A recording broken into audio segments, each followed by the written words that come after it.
is Shrek again, and we are excited to be continuing our series of getting to know you with all the facilitators, trainers, and coaches at Stacey Hanke Inc. And today we have with us Sarah Tostrud.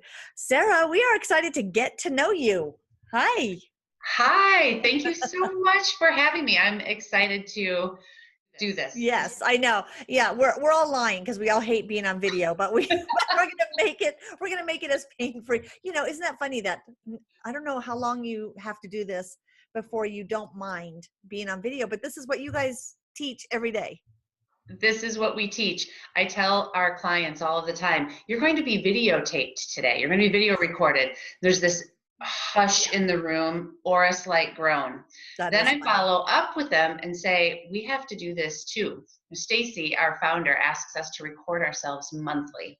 Still to this day, 6 years into the work, the moment that record button goes on, I get a big lump in my throat and a pit in my gut. I've never gotten used to it. Yet we all know it's a really valuable thing. Yeah. The vulnerability never goes away, though. But I would love to have you share with our audience a little bit about yourself. Like, where are you from? Where did you grow up? I grew up in Midwestern Wisconsin. I had a very interesting upbringing. My father had a dual career. He was a farmer. We had a huge dairy farm. He was also an insurance executive. Oh, interesting. He was a really, really busy man. It was a really great way to grow up. My mom was at home with us. She did a short stint as a realtor to, I think, escape us a little bit. But for the most part, she was the one that at home who held down the fort. And my dad was a busy professional. He ran a huge farming operation, and he was in leadership in the insurance industry. That's really interesting. So you also, it's interesting the commonality of growing up on a dairy farm. That must be, dairy farms breed fabulous coaches and trainers because they absolutely do. there must be something to that. So growing up on a dairy farm, you obviously did not go into farming and ranching, or did you? What is your background that got you from there to what you're doing today? Interestingly, my father's insurance career had a huge influence on me.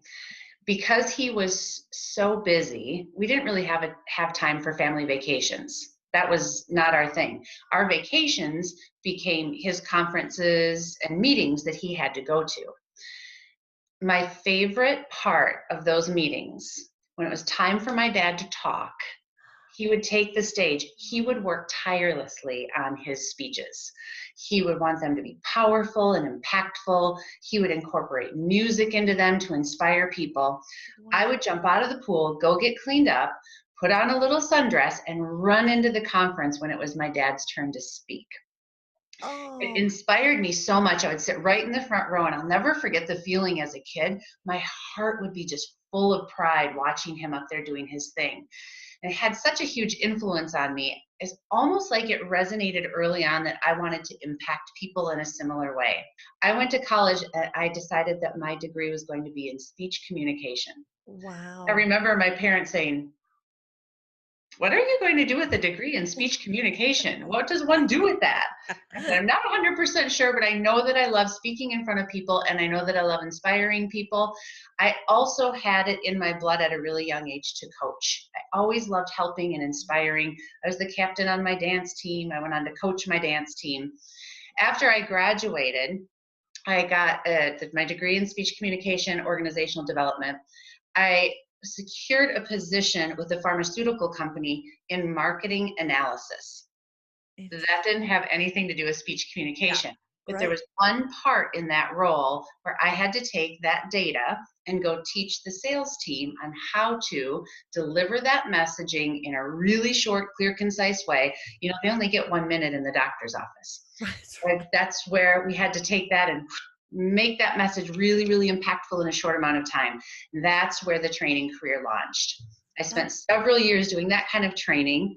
I moved on to continuing medical education where I designed programs for physicians. I absolutely loved learning everything that went into it. I really, really missed delivering. I belong on my feet in front of a group of people delivering something of value that's actionable. And that's where Stacey entered my picture. With Stacey Hanke Incorporated, I get to do just that. As soon as I met Stacey, it was a very synergistic relationship. I knew I wanted to do the work. I've been doing it now for just about 6 years. So obviously I hear the passion for what you do, but what most excites you about what you do when you are in front of people or you're working with an individual, an executive, or a team? What is it that really gets you excited about what you do? There is nothing better to me than hearing from someone who I've just connected with. I get it. I should have done this a long time ago. I didn't know there were real things I could do to impact how I came across. Even more importantly, how I feel when I communicate. So much goes on in our heads. It doesn't matter if you are just starting out in your career or if you are a seasoned executive. We're in our own head too much. It has an impact on how we come across. Oftentimes we get in our own way. We're not coming across as our best self because of that little voice.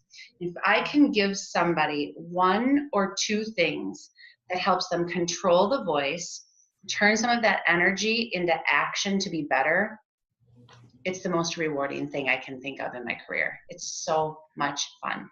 I love that. Yeah, it is interesting because communicating is really about just connecting with the heart, get out of the head. Yeah. And really have a conversation with people. Yes. And I love what you said too about having a conversation.